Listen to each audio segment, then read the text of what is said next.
வணக்கம். தக்காளி, soya sauce போட்டு கலந்து வைக்கவும்.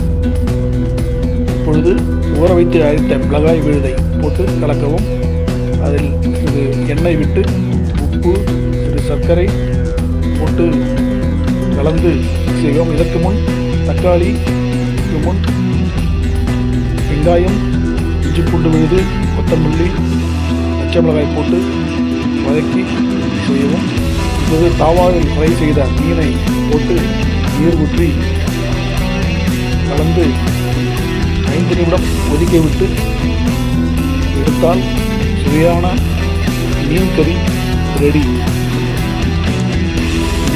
நல்ல சுவையுடன் இருக்கும். ஒரு சுவையான மீன் கறி பரிமாறி சாப்பிட தயார்.